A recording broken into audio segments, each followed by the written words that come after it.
అదే RTV app వార్తల్ని క్షణాల్లో చదివే అవకాశం ఉంటుంది. ఒక న్యూస్ పేపర్, ఒక టెలివిజన్ ఛానల్ మీ చేతుల్లో ఎప్పుడు ఉంటాయి. సంవత్సరం కూడా ఏదో ఒక పంట పైన ఒకసారి టమాటో కానివ్వండి, ఒకసారి ఉల్లి కానివ్వండి, ఇంకొకసారి వేరే ఏదైనా పంట, ఈ విధంగా రైతులు ఏదో ఒక సంవత్సరం ఏదో ఒక పంటకి నష్టపోతూనే ఉన్నారు.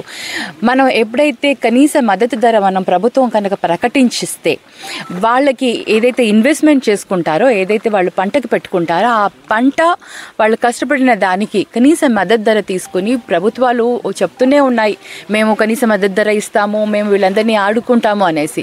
కానీ గ్రౌండ్ లెవెల్లో మటుకు అది అవ్వట్లేదు. మళ్ళీ రైతులు ధర్నాలు చేసినప్పుడు ఇది చేసినప్పుడు పొలిటికల్గా ప్రాబ్లమ్స్ అయిపోతున్నాయి, కానీ రైతులను నిజంగా ఆదుకునే స్థితి మటుకు రావట్లేదు.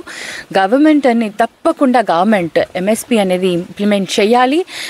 ఏ పంట అయినా సరే, ఏ క్రాప్ అయినా సరే, పంట ధర వాళ్ళకి మార్కెట్లో రానప్పుడు వాటిని గవర్నమెంట్ కొని వాళ్ళకి ఆ మినిమం అదే కనీస మద్దతు ధర ఇచ్చి వాళ్ళని ఆదుకోవాల్సిన బాధ్యత ప్రభుత్వం తీసుకోవాలి. ఎందుకంటే రైతు రాజు అంటాం.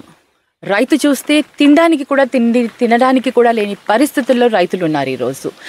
బట్టలు నేసే వాళ్ళకి కూడా, అంటే మనకు చేనేతలు కానివ్వండి, అతిపెద్ద ఉపాధి తర్వాత, వ్యవసాయం తర్వాత అనేది ముందుకు తీసుకుపోవాలి. అంటే ఏ విధంగా ఎక్కువ మంది దీంట్లోకి ఈ వ్యవసాయం వాళ్ళు వస్తారు, లేకపోతే ఫ్యూచర్ మనకి చాలా చాలా భయంకరంగా అయిపోతుంది. చేనేత మరిన్ని వీడియోస్ కోసం ఛానల్ ని సబ్స్క్రైబ్ చేయండి. లేటెస్ట్ అప్డేట్స్ కోసం వాట్సాప్ ఛానల్ ని ఫాలో చేయండి.